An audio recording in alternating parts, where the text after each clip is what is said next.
Heading into the 2024 season, there was a lot of pressure on head coach James Franklin, who was 1-13 in big games at Penn State. With a talented roster, they at the very least needed to make the college football playoff, and fans prayed they could finally get the monkey off their back and beat Ohio State for the first time since 2016.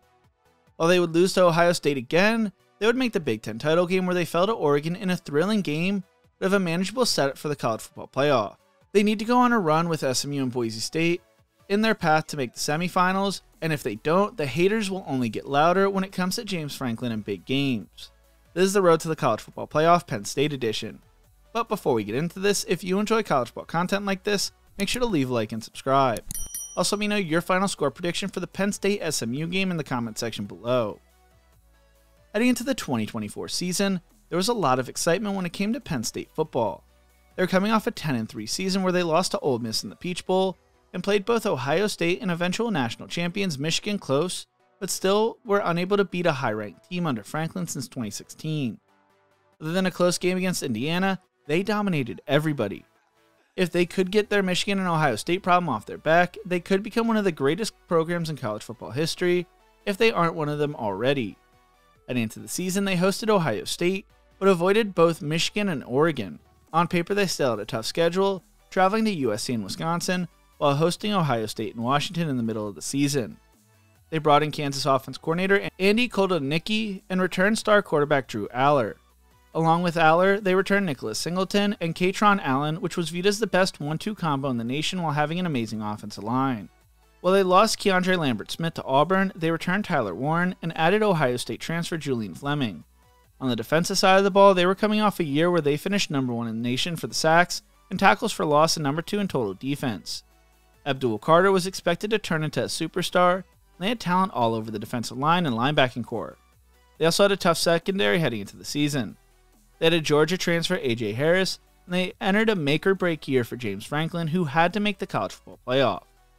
College Football News projected them to win at least 10 games this year with no apparent likely losses on their schedule. Penn State would open up the season traveling to Morgantown, West Virginia, where they took on the Mountaineers. This would be a wild game as it would have a 2-hour weather delay in the middle of the game, and the first quarter would be a defensive battle between the two teams, and the Nittany Lions defense would even force a 4th down stop in the red zone when West Virginia was threatening towards the end of the first quarter. On the opening play of the second quarter, Aller connected with Harrison Wallace on a 50-yard touchdown that would spark a 20-point second quarter for Penn State. They would go into half up 20-6 and never looked back en route to a 34-12 win on the road. Aller completed 11 of his 17 passes for 216 yards and 3 touchdowns.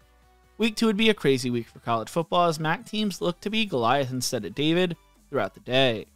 Penn State hosted Bowling Green, finding themselves down 24-20 at half, before they finally took the lead for the first time in the game when Aller connected with Singleton on a 14-yard touchdown pass in the third quarter to take a 27-24 lead. They would extend the lead with 4:09 left in the game when Singleton broke off a 41-yard run to make it 34-27, and while Bowling Green would get a late field goal, the Nittany Lions would escape with a close win. Penn State would then host Kent State, running away the game to cruise to a 56-0 victory to move to 3-0 on the season. They then hosted Illinois to take on the Illini on Big Ten Saturday night, where they would go into halftime up 7-7, but Penn State would score 14 unanswered points to win 21-7, as their defense shut down the Illini, outgaining them 374 yards to 219 yards. Katron Allen and Singleton would combine for 196 yards on the ground, as both averaged over 5.7 yards per carry to move to 4-0 on the season. The defense would also force 2 turnovers, while the offense stayed clean on the day and also only allowed 34 rushing yards on the ground. They would then host UCLA, where they cruised to a 27-11 win over the first-year Big Ten members, before traveling on the road for only the second time this season to take on USC in Los Angeles. Penn State entered the game as a top 5 team, taking on a USC team that was sitting at 3-2 entering the day. The Trojans would jump out to a 20-6 lead at half, and it looked like Penn State was going to fall for the first time this season. I would have loved to be a fly on the wall for whatever was said during halftime, because Penn State would explode in the second half, and in overtime outscoring USC 27-10 to close out the game. The Nittany Lions amassed 518 total yards of offense, highlighted by a magical performance by tight end Tyler Warren, as Warren set the Penn State school record and tied the FBS tight end record with 17 receptions, and also became the first Penn State tight end to ever record a 200-yard plus game, receiving with 224 yards through the air. The 224 yards set up Penn State and Big Ten record for receiving yards in a single game by a tight end. USC would miss their field goal, and Penn State would walk off with a 36-yard field goal of their own to win 33-30 to move to 6-0 on the season. Following their bye, Penn State would travel to Camp Randall to take on Wisconsin in a hostile environment. Penn State was sitting as the number 3 team in the polls, and they would go down early against the Badgers, going into the second quarter down 3-0. They would proceed to go on a 9-play, 90-yard drive to end the first and start the second, capping it off with a Drew Allard and Nicholas Singleton passing touchdown to take a 7-3 lead. In the final 2 minutes of the first half, the Badgers scored their first touchdown to take a 10-7 lead over Penn State, with 1:23 left in the second quarter. At half, as a Badger fan, I was feeling really good and excited about this game. Braden Locke had not made a major mistake yet, and Wisconsin, although they had the lead, did not look all that great, so if they put together a decent second half, they could pull off a major upset. But then halfway through the third quarter, Locke made a critical mistake, throwing an interception to Jalen Reed, who returned it 19 yards for a score to give Penn State a 14-10 lead.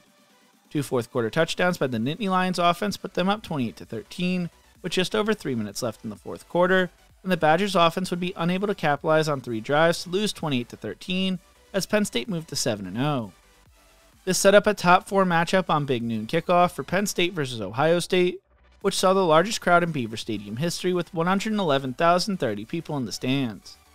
Drew Allard returned after getting hurt against Wisconsin to start the game.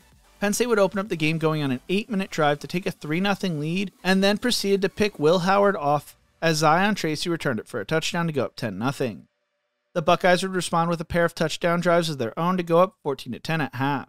Ohio State connected on a field goal early in the third quarter to extend their lead to 7, but Penn State would respond with a field goal of their own as the two went into the fourth quarter in a close game, 17-13. Ohio State would extend their lead with a field goal to make it 20-13, but Penn State had the opportunity to tie it. Trailing by 7, Penn State drove to the goal line thanks to a pair of big plays by tight end Tyler Warren. But Katron Allen was stuffed on 3 consecutive runs up the middle, and Ohio State denied a pass intended for tight end Khalif Dinkins on 4th and goal from the 1-yard line. It was their second time in the game failing to score a touchdown inside the 5-yard line. Ohio State would run out the clock and would extend their winning streak to 8 straight over Penn State. Head coach James Franklin moved to 1-14 in big games. Franklin said after the game, "We can't have the ball inside the 5-yard line twice and come out with no points. We only scored 6 points on offense. We scored 7 on defense against a really, really good team. Are they good on defense? Yes. Do we got to find ways to manufacture points and yards? There's no doubt about it." Franklin was booed by fans leaving the field, but their playoff hopes are still alive. They proceeded to dominate Washington at home and Purdue on the road 35-6 and 49-10 respectively, before going down to the wire against Minnesota. The Nittany Lions went down 10 early before Allard connected with Omari Evans on a 45-yard passing touchdown early in the second quarter. Nick Singleton's 12-yard touchdown run with 3:43 left in the third gave the Nittany Lions their first lead at 23-22. After Minnesota hit a 26-yard field goal, Penn State took over, leading by 1 with 5:48 left to go. A fake field goal on 4th and 1 saw Luke Reynolds take it 32 yards to Minnesota's 32. The Nittany Lions converted 2 more 4th downs to run the clock out, with the final conversion coming on an 11-yard pass to Warren. Penn State escaped with a 26-25 win over the Gophers, moved to 5-0 on the road for the first time since 1985. They would dominate Maryland 44-7 to lock up a spot in the Big Ten title for the first time since 2016. In the Big Ten title game, they would take on Oregon, who would dominate early going up 28-10, with 10:05 left in the second quarter. Penn State would fight back though, making it 31-24 at halftime.